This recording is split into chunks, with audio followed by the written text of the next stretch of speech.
இதெல்லாம் நினைச்சாலே எனக்கு பயமா இருக்கு. இப்ப என்ன, அவளுக்கு ஏதாவது நல்லது செய்யும், போய் நிம்மதியா படுங்க. இல்ல, அடுத்த எனக்கு தூக்கம் வருமானே தெரியல. இந்த கனவுல இந்த பொண்ணு வந்து வீட்டுல ஒவ்வொரு ரூமா பாக்குது. நான் ஏமாந்துட்டோன்னு தெரியாது இல்லையா, புருஷன் எங்க இருக்கான்னு பாக்குறான். அதை விட கொடுமை, அந்த முருகன் அடிமை இந்த பொண்ணோட அப்பா, நீதான் மருமலை வரப்போறேன்னு உன்னையே பாக்குறான். அந்த பார்வையெல்லாம் நினைச்சா எனக்கு என்னமோ பண்ணுது. ஜீவா ஏமாத்த உடனே நான் கோயம்புத்தூர் போயிருக்கணும். போய் அந்த முருகன் அடிமைட்ட எல்லாத்தையும் சொல்லி அவன் காலில் விழுந்து மன்னிப்பு கேட்டிருக்கணும். கேட்காம போயிட்டேன். சின்ன வயசுல அவ அம்மா எனக்கு சோறு போட்டு வளர்த்தவம்மா. எவ்வளவு நன்றி கடன் பட்டிருக்கேன் தெரியுமா? இந்த பையன் இப்படி பண்ணி தொலைச்சிட்டானே, நான் என்ன பிராயச்சித்தம் பண்ண போறேன்னு எனக்கு தெரியலையே. இப்ப என்ன நடந்து போச்சு மாப்பிள்ள? அவளுக்கு ஒரு பெரிய இடமா பார்த்து கல்யாணம் செஞ்சு வச்சா சரியா போச்சு. அதான்ப்பா சரி, நாம உங்களுக்கு உதவி செய்வோம். நீங்க போங்க, போய் படுங்க. போய் படுங்க மாப்பிள்ள.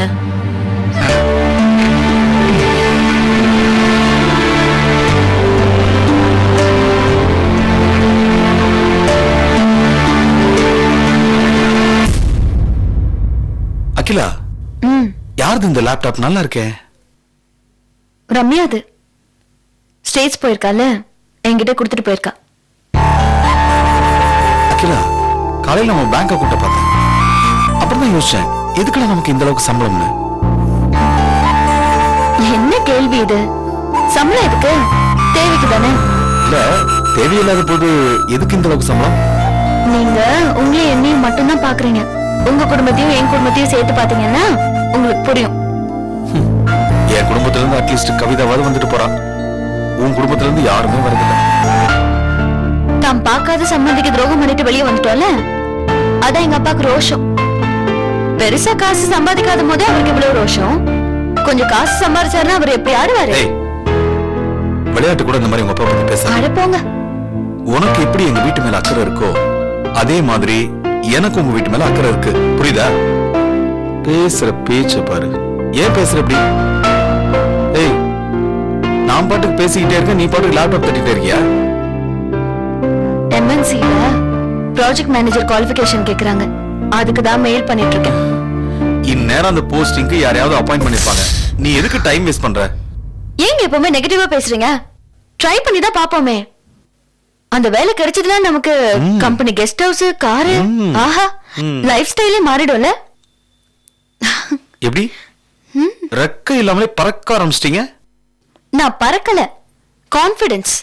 ட்ரை பண்ணுவோம், இல்லனா என்ன, ஒரு மெயில் வேஸ்டா போகுது. ஆல் தி பெஸ்ட்னு சொல்லுங்க. All the best. அது மட்டும் போதும். கொஞ்சம் ஹெல்ப் பண்ணுங்க வாங்க. என் மெயில் ஐடியை போடு. என் மெயில் ஐடியை போடு. யா.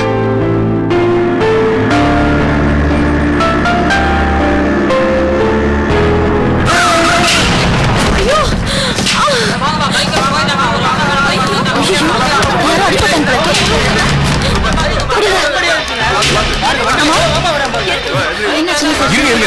அம்மாங்க, என்னமாச்சு? என்னமா? சும்மையா திட்டாதீங்க, என் பையன் தாங்க. என்னம்மா? அடிக்கடி பிள்ளைக்கு பிள்ளை எப்படி ஞாபகம் தாய்க்கு. வாமா, நான் உன்னை டிராப் பண்றேன். வாமா. இல்லடா, அதெல்லாம் வேண்டாம். கொஞ்சம் படப்படப்பா இருக்கு. இங்க எங்கேயாவது கொஞ்சம் ரெஸ்ட் எடுத்தா சரியாயிடும்டா. எங்கம்மா போற?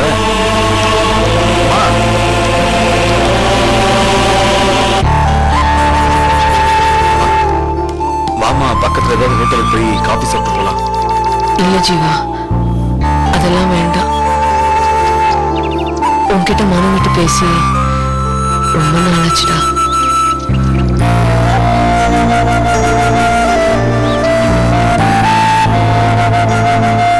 என்னம்மா சிரிக்கிற? விபத்துக்கள் காதல் உருவாக்கும் நான் சொல்லி கொடுத்திருக்கேன்டா. ஆனா பிரிஞ்சு போன தாய்மகன் பாசத்தை கூட ஒரு விபத்து புதுப்பிக்கிறத இப்பதான்டா பாக்குறேன். அம்மா மாதிரி பேசுறது நீங்க மறந்து போயிட்டீங்கன்னு நினைக்கிறேன். ஏண்டா? பின்ன என்னம்மா, மகன்கிட்ட பேசுற மாதிரியா பேசுற? ப்ரொஃபசர் பேசுற மாதிரி பேசுற? ஏமா விரக்தியா சிரிக்கிற? இந்த விரக்தியை மறைக்கணும் தாண்டா சிரிச்சேன். ஆனா சிரிப்பை மீறி விரக்தி தெரிஞ்சிச்சு போல இருக்கு. மறுபடியும் ப்ரொஃபசர் மாதிரி பேசுறேன்னு நினைக்காத. ஆனா விரக்திக்கும் வருத்தத்துக்கும் என்ன வித்தியாசம் தெரியுமா?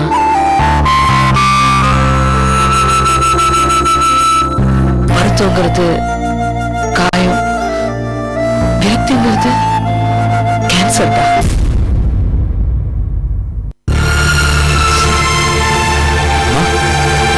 காயம் நாள்பட்டா ஆறி தழும்பாகும். ஆனா கேன்சர் நாள்பட்டா ஆறாது. தகனம் தான். ஸ்டெப்பிங் இன்டு தி கிரேவ்யார்டும்பாங்களே, அந்த நிலைமையில தாண்டா அப்பா அவனு இப்ப இருக்கும். நான் பண்ணது அவ்வளவு பெரிய தப்பா? சுயமா சம்பாதிச்சாலும் தனக்கு வேணுங்கிறத தாய் தகப்பன்ட்ட கேட்டு வாங்கின பிள்ளை நீ. ஆனா தன் வாழ்க்கையை மட்டும் கேட்காமலே வாங்கிட்டேங்கிற ஏமாத்தம் தாண்டா. 28 வயசுல ஒருத்தர் நிற்கும் போது அவளை கரை ஏற்றிட்டு வாழ்க்கையை அனுப்பிச்சுப்பேன்னு நாங்க எதிர்பார்த்தோமே. அந்த எதிர்பார்ப்போட ஏமாத்தம் தாண்டா. கடைசி காலத்துல கைத்தடி வேண்டாம், இந்த பிள்ளையோட தோல் இருக்கு தாங்குவான்னு நினைச்சோமே, அந்த நினைப்புல ஏமாத்தோம். இந்த சத்தம் என்ன கட்டையில வைக்கிற வரைக்கும் கேட்கும்னு நம்பினேனே, அந்த நம்பிக்கை கிடைச்ச ஏமாற்றம்.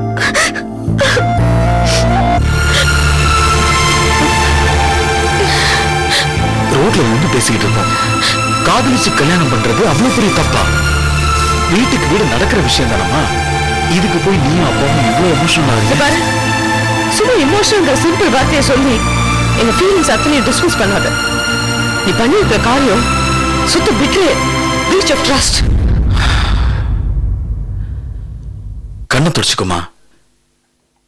இத பாரு அம்மா, நீ ஒரு நாள் என் வீட்டுக்கு வந்து தங்கினா எல்லாம் சரியா போயிடும். ஏன் நீ வந்து என் வீட்டுல தங்க கூடாதா? ராமன் 14 வருஷம் காட்டுக்கு வனவாசத்துக்கு போனப்ப கோஸ்ட்ல ராமனோட போனடா. தசரதனோட தான் தங்கினான். தகப்பனை தனியா தவிக்க விட்டுட்டு எந்த தாயும் மகனோட வரமாட்டாடா. மறுபடியும் தாயா பேசலாமா? ப்ரொஃபஸரா தான் பேசுறேன். உனக்கும் ராமனுக்கும் ஒரு வித்தியாசம் இருக்கு. அவருக்கு கல்யாணம் ஆகாம 28 வயசுல ஒரு அக்கா இல்ல, ஆனா உனக்கு இருக்கு. That's all.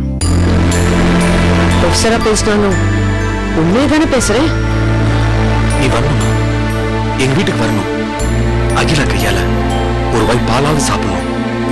பெத்த வயிறு குளிரணுமா? அப்பதான் நாங்க நல்லா இருப்போம்.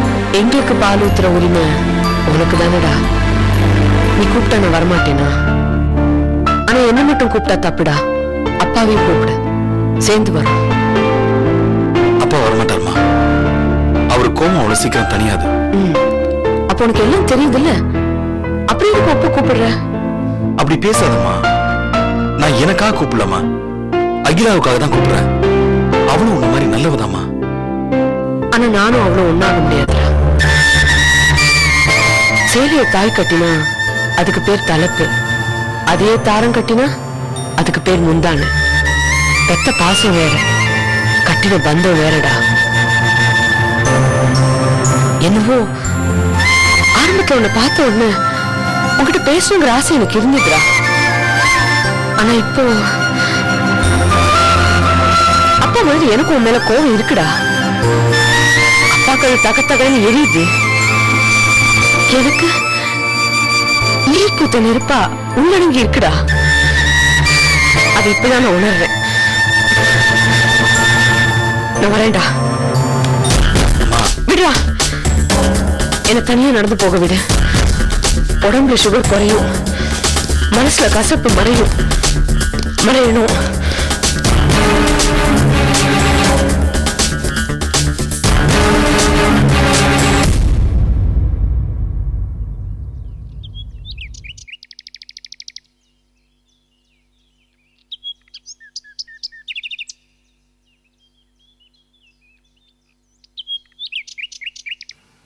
கவிதா, நான் வந்து 15 நிமிஷம் ஆச்சு. ஆனந்த் தியேட்டர்ல ஓடுற சினிமால இருந்து அமெரிக்க ஜனாதிபதி எலெக்ஷன் வரைக்கும் எல்லாத்த பத்தியும் பேசியாச்சு. என்ன நீ எதுக்கு இங்க வர சொன்ன, அதை மட்டும் நீ இப்போ வரைக்கும் சொல்லவே இல்லை. இல்ல விஷால், ஜீவா கிட்ட நிறைய தடவை நான் போன்ல கேட்டேன். அவன் சந்தோஷமா இருக்கானா இல்லையான்னு எனக்கு தெரியல.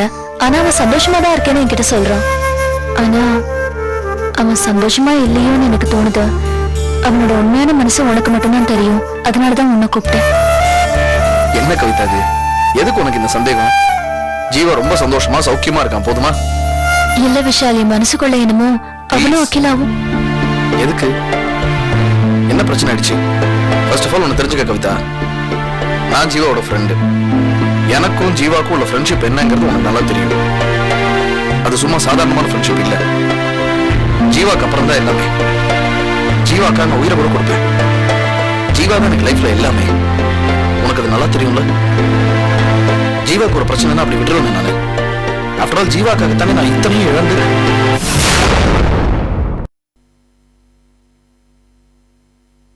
என்ன இழந்த விஷால்?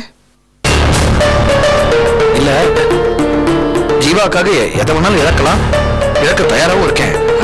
அதான் இஸ் a good friend. இல்ல, நீ எதையும் மறைக்கிற. ஏதோ சொல்ல வந்த, ஆனா நிறுத்திட்ட. சிச்சி, என்ன? ஜீவா அகிலா 2 பேருமே சந்தோஷமா இருக்காங்க, அவ்வளவுதான்.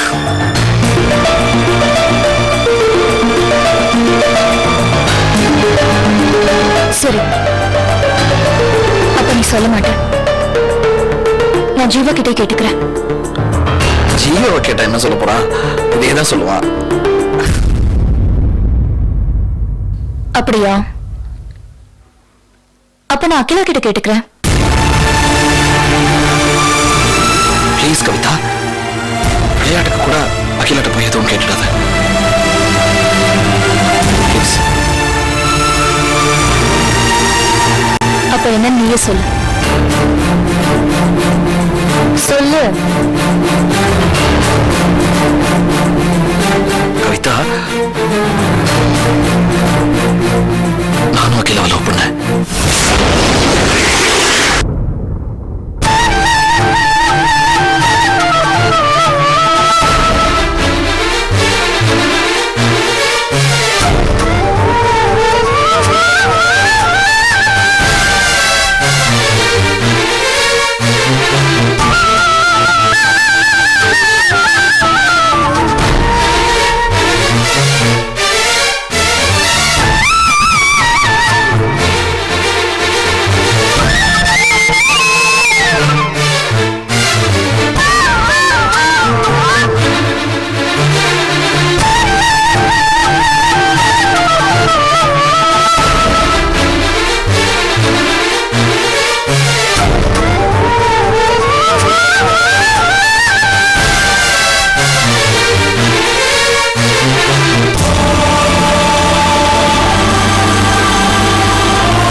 ஜீவாவும் அவளை லவ் பண்றான்னு தெரிஞ்சிச்சோ அப்பவே அப்படி ஒரு எண்ணத்தை மனசுல இருந்து தூக்கி தூர எரிச்சிட்டேன். அப்போல இருந்து இன்னி வரைக்கும் ஜீவாவும் சரி அகிலாவும் சரி என்னோட ஃப்ரெண்ட்ஸ், பரிசுத்தமான ஃப்ரெண்ட்ஸ், அவ்வளவுதான், வேற ஒண்ணும் இல்லை. எந்த ஒரு சூழ்நிலையிலையும் ஜீவாவுக்கு இது தெரியக்கூடாது. ப்ளீஸ். எப்படி விஷால்? என்ன கவிதா? உன்னால எப்படி இப்படி இருக்க முடியுதா? எல்லாத்தையும் மனசுக்குள்ளே போட்டுட்டு அவங்க கல்யாணத்துக்கு நீயே போய் சைன் போட்டு நீயே அவங்களுக்கு வீடு பார்த்து கொடுத்து நீ சாதாரண மனுஷனே இல்ல விஷால். மனுஷனா இருக்கிறத விட ஜீவாவுக்கு ஒரு நல்ல ஃப்ரெண்டா இருக்கலாம், அது போதும்.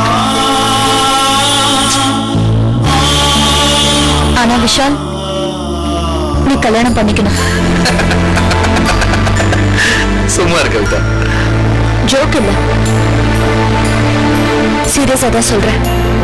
அதுவும் என் கையால தான் நடக்கும். என்ன சொல்ற? ஆமா, நான் தான் உனக்கு கல்யாணம் பண்ணி வைப்பேன்னு சொல்றேன். முயற்சி பண்ணி பாரு.